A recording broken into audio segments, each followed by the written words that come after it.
ልክ የአልጋ ላይ ጨዋታ ስንጀምር ያቺ ምርዓት የሚሏት ትመጣለች። ባሌ እያቃሰተ ምርዓቴ እያለ ይቀበጣጥራል። ብዙ ቀን በጥፊ ብዬው ምዕራፍ ነኝ እያልኩ ጮሄበት አውቃለሁ። ብዙ ቀን በፍቅር የተጀመረ ጨዋታ በጸብ ይፈጸማል። ቆይ ማናት? ለምን አትናገርም?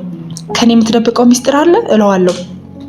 በአካል የማላውቃት ልክ ፍቅር ስንሰራ ባሌ አፍ ላይ ከተፍ ብላ የምታስቀባጥረውን ሴት ባውቃት አንቄ ገላት ነበር። ግን የለችም። ዛሬም እንደተለመደው ከእንቅልፋችን ነቅተን የጠዋት ፍቅር ልንሰራ እብደታችን ላይ እያለን ነበር ምርዓት ማለት የጀመረው። እሳት የሆነ ሰውነቴ በረዶ ሲሆን ተሰማኝ። ጩሂ እዛው ላዩ ላይ እንደተኛው አንቀሽ ግዳይ ዋለኝ። እንደተነሳው እንዴት እርቃኔን ወደ ሳሎን እንደሮጥኩ ሁላ አላስታውስም።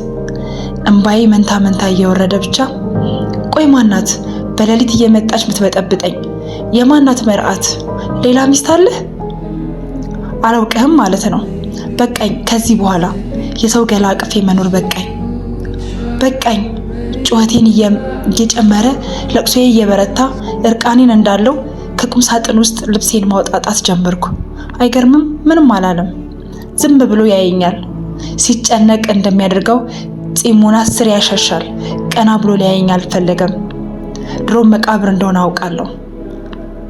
ልብሴን ሻንጣዬ ውስጥ ከትቼ እየተነፋረኩ ልወጣ ስል እጄን ያዘኝ። አያያዙ ከወትሮውን በላይ ጠበቅ ያለ ነበር። አይኑን ባሞልቶታል፣ ግን እያሻሸኝ መሆኑን አውቄበታለሁ። ብቻ አንድ ቦታ ልውሰድሽ ብሎኝ እጄን እንደያዘኝ ወጣ። ምርዓትን ማወቅ ፈልጌ የለ ልሄድ ውጪ ተከትዬው መኪና ውስጥ ገባው። በመሃላችን ጸጥታ ሰፍኖ በጠዋት መኪናውን እያክለፈለፈ መድኃኔዓለም ቤተክርስቲያን በር ላይ አቁሞ እንደወርድ ነገረኝና ቀድሞኝ መራመድ ጀመረ። አሁንም ተከተልኩት።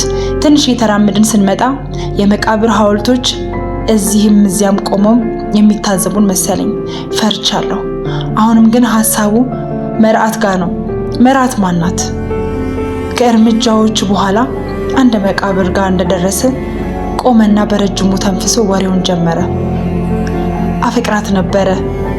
የኔና የሷ ፍቅር የጀመረው ደግሞ ዩኒቨርሲቲ ነው። የምስራቅ ሴት ስለነበረች ጨዋታዋ፣ ፍቅሯ፣ ግልጽነቷ ሳበኝ። ከግቢ ስንወጣ ያለ ምንም ደሞዝ አገባኋትና አብረን መኖር ጀመርን። አብረን ስራ እየሰራን ሰመረልን። ሁሉም ነገር ፈጥኖ መቶ ልጅ ግን ዘገየ። ጣጣው የኔ እንደሆነ እያወቀች አብራኝ ኖረች።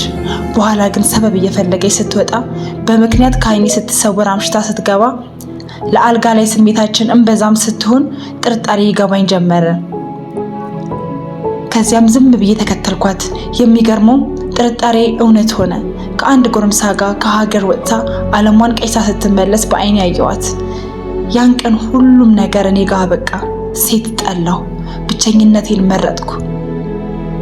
ሁሉንም ነገር ንብረቴን ትቼላት በአንድ ደብዳቤ ብቻ ተለየኋት። ይህ በሆነ በሳምንቱ ግን በጠዋት ተደውሎ ራሷን ገላ መሞቷ ሰማሁ። በቃ ምርዓትን ቀበርኳት። ያኔ ከሷ ጋር አልጋ ላይ ስወጣ ደጋግማ ስሟን ታስጠራኝ ነበር። ከሷ ጋር የተኛውባቸውን እያንዳንዱን ቀናቶች እየመጡ ይረብሹኛል። አሁን ተለያይተን ሞታ ማቃተኝ። አንቺ ልታያት የፈለግሻት ምርዓት ግን እቹትና ብሎ አፈር ሊውጠው የደረሰ መቃብሯን አሳየኝ።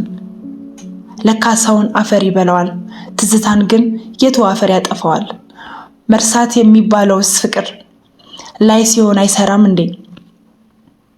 ብቻ ለሆኑ ሰዎች የደስታ ምንጭ እንደሆነን ሁላ ለሆኑ ሰዎች ደግሞ ሞትን እንኳን ስቃያቸው መንስኤ መሆናችን ይገርመኛል። ትዝታ ደስታ ብቻ ሳይሆን እያቃጠለን የምንኖር ስቃይ ነው። ምርዓት በሰላም ረፊ።